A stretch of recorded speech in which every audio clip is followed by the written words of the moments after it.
Greetings, ladies and gents, and welcome to this narration of the web series The Survivor Becomes the Dungeon, taken from r/HY. If you're new to this series, there is a playlist listed in the description. And as always, I hope that you enjoy. Chapter 15. Org Point of View. It hurts. I can't see. Help. Org can't swim all too well, but even as she could, the undercurrent of the water is much too strong. Things were starting to go fuzzy, but just as her eyes began to close, she saw a shape enter the water above her, but it all went blank before she could see more. Jack Point of View. It had been a quiet, busy night, finding and meeting his crew throughout the night, but he's confident he's cast a wide net. He already knew most of the birds from his life as a regular bird, but now he had a purpose for them and himself. With the manner given to him by Vidmore, he imbued the cure's influence into about 20 birds. While they weren't too different from ordinary birds, they were more intelligent and stronger than the average bird. Though, in giving them mana, Jack became more powerful as their captain.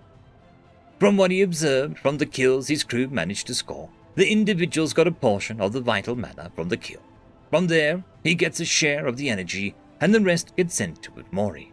So after getting his crew established, Jack managed to get all the mana he expended to recruit them back, thanks to their efforts. This morning, he was enjoying some fresh tea nuts he managed to crack all on his own, enjoying the fruits of his labor within the hard shell, when he suddenly was interrupted by a harsh landing of one of his crew birds. "Captain, trouble over by the river," squawked the Gib, a scruffy and plump-looking owl who was already rather intelligent before being imbued with Jack's mana. Jack let out a low whistling sigh as he peered over the edge of the branch to look at his nut, which had now fallen into the tall grass and leaves at the base of the tree. Shaking his head, he looked over to Ghibli and tilted his head a bit. "Is it Ghibli? Speak up." Ghibli, however, was panting and out of breath as he tried to get his message across. "Trouble, river, small, two-legged thing fell in. It hasn't come up again. Swan is there, but the thing is too heavy." He finally managed to squawk out. Jack didn't bother with the response, flapping his wings with such force thanks to manipulating the wind around him, that the trees shook, knocking down every more nuts as Ghibli took off after Jack at a slower pace, already planting with each flap. This was precisely what Vidmore told him to keep an eye out for, and he wasn't about to fail on his first day. Within seconds he arrived at the river, not seeing Swan right away. He sped up along the current of the water. Soon enough, he heard the sound of his crew bird Swan calling out to him. "Captain, down here. It isn't moving anymore." Swan yonked up at him. "Hi!" Jack calls down in confirmation as he pivots in the air before diving into the water, swimming through it with practiced ease while he manipulates the currents to close the distance when he spots the little girl. His claws grab the collar of her tunic, extending his wings with the air current spiraling around him before launching out of the water. He quickly manages to get to the riverside before continuing to use his wind manipulate to pull the girl out of the water. Swan coming over and pitching in as she contributes both her mana and her bigger physical form. Once the girl is out of the water, Jack hopped onto her chest, looking her over before leaning and placing his head against her chest. "She's not breathing. She must have water in her." "What can you do about it?" honked Swan, looking from the thing with two legs to Jack with concern. Thinking quickly, he reaches out with his mana to pull the water out of the girl. Surprisingly, he finds that she's mostly made of water, though he does find two places where air and water were mixed and decides to grab that. With a ruffle of his feathers, he manipulates the river water as it comes out of her throat and mouth. When most of it is out of her, Org suddenly began coughing, taking huge and desperate breaths, startling Jack and Swan as Jack flitted off the girl and was touched back down beside her. Org soon began to cry from the pain of coughing and the frightening experience, though she would be fine now. She wasn't even aware of Jack and Swan yet, just lying pathetically on her side, says she just breathed. "Will it be fine now?" Swan yonks softly to Jack, her web feet shuffling in an anxious pitter-patter.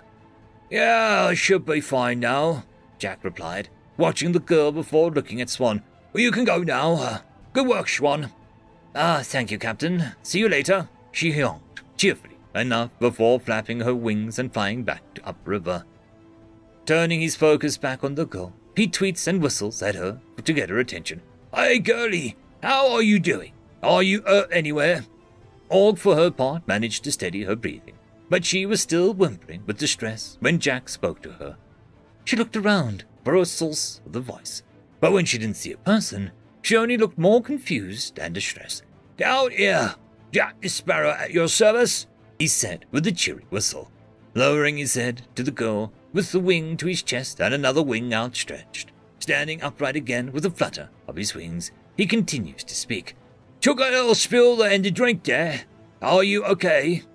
he asked, speaking in a more gentle tone.